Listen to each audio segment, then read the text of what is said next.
What in the world is Untitled Goose Game? Where did it come from? Who made such a bizarre game? And how did it explode in popularity seemingly overnight? If you've been following Untitled Goose Game's development for a while, it might not surprise you that such a charming title has gained such widespread acclaim so quickly. What's really fascinating about the game, though, is just how relaxed and downright unprofessional its developers are. We mean that in a good way. For the team at House, yes, that really is the studio's name, Untitled Goose Game was a joke that went too far, and its sudden popularity has come as a complete surprise.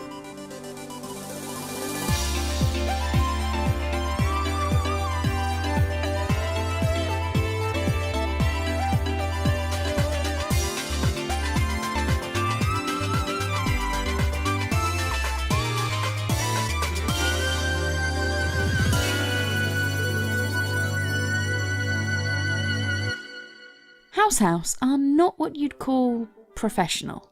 They're not what they would call professional either. In the words of one member of the studio, Jacob Strasser, "We're 3 years more professional than we were 3 years ago." That is, apparently, all they can commit to.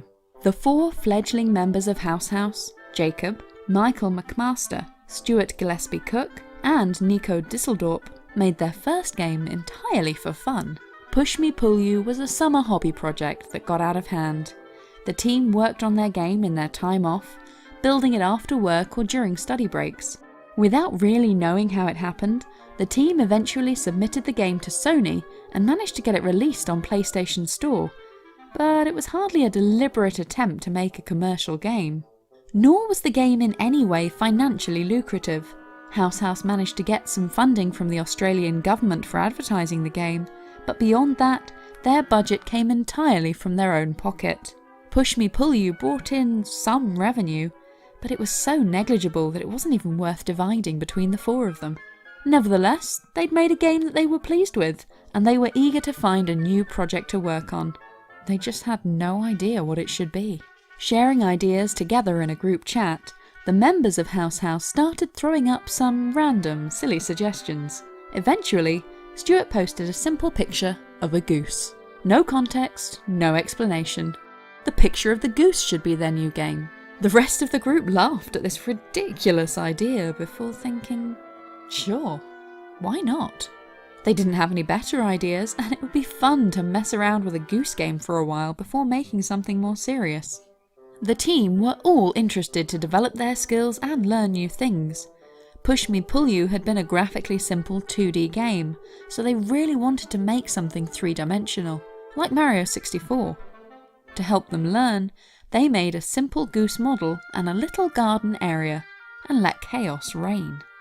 While House are all Australian, they felt that the perfect setting for this game was a quaint English village, somewhere quiet and peaceful, where a naughty goose would be the worst thing any local resident could possibly imagine.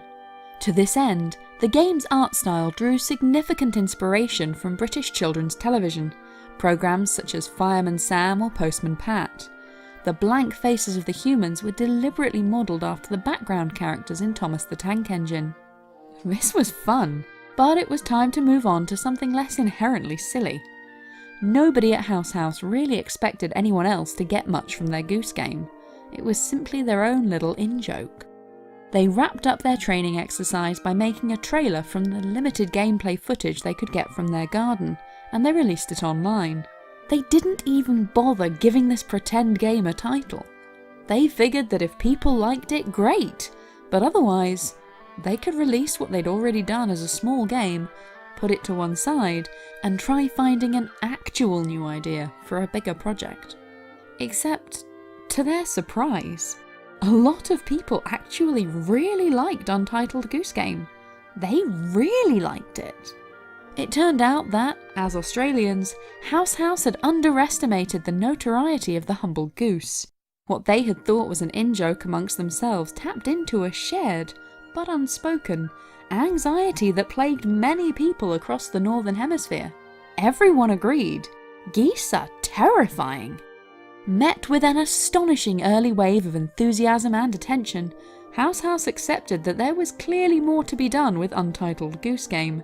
They would need to expand the scope of their initial demo.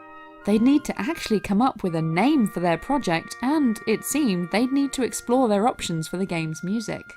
While the initial plan was to leave Untitled Goose Game without a soundtrack, the team had roped in Dan Golding for the game's trailer.